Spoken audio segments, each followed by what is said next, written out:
Drive Home with Stacey and Jay Spoo, East Coast Radio. Are we ready to get in our myth-busting bags? Let's get into it. Very excited. Okay, well, nothing really to get excited about because, this whole fuel situation has people feeling several ways. And the main way is panicked. Some may argue stressed. Some may argue caught a cadenza. Some may think it's all of the aforementioned things. Now, the reason why we're having this conversation is because said panic is in the air around this possible fuel shortage situation. And here is what you actually need to know. So we need for you to just listen properly. Last week, our Minister of Mineral and Petroleum Resources, Gwede Mantashe, urged South Africans not to panic. Despite global tensions and what we know is conflict in the Middle East, he says that fuel shipments to South Africa are still moving, especially through the Strait of Hormuz, without disruption. So it's coming. It's coming.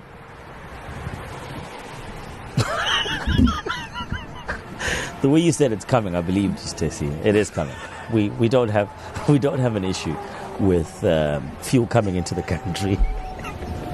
Our issue is that people are spreading the wrong information, causing panic in our streets on some bulk buy, which is going to affect the entire system. It's getting the toilet paper of a few years ago. To go about doing this.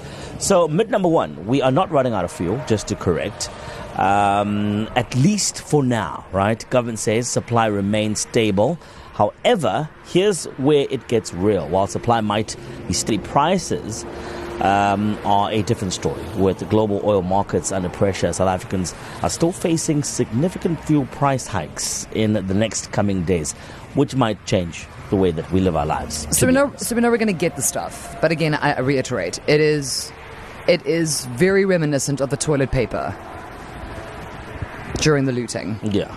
Remember how you went to the shop and you couldn't find not just toilet paper, but like bread and milk because everybody around you had gotten there before you and grabbed everything. That's not helpful because we all still need to get to work. Kids might be on holiday for now, but they won't be forever. They need to get to school. We need to get our groceries to and from and ETCs and blah, blah, blah. So over the weekend, our president weighed in on this matter and he had the following to say. Higher fuel prices that will affect every sector. Beginning the 1st of April, we are going to see a spike in fuel prices. Increased costs of living will increase for our people, even as we are trying to reduce the cost of living.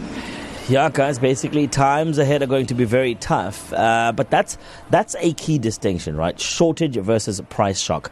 One is about availability and the other is about affordability. So before you rush to the pumps or you start panic buying, take a moment, get informed, take a breath. The fuel is coming in, but filling up your tank might cost you a whole lot more in the future. Yeah, and that's the reality. So that is something we must brace ourselves for. Yeah. Another win, though, for us as consumers is that the Competition Commission of South Africa is stepping in. And they're warning businesses that price gouging during this period is completely illegal. So now is not the time to be doing your own thing there, okay? And just hannering, which means that shops and transport services and suppliers can't just hike prices unfairly because fuel costs might go up. Any increase has to be real, justified and proportionate being the operative word. And if they don't play fair, you can obviously report them to said Competition Commission. Yeah, and listen, our mission, as all conveniencing times, is to make sure that you are well informed. So for credible and accurate information, please, man, head on over to ecr.co.za. We have partnered with a few stakeholders to make sure that we are informed enough to give you the right information when you need it the most. So ecr.co.za, click on the news tab. Stacey and Jay Spoo, East Coast Radio.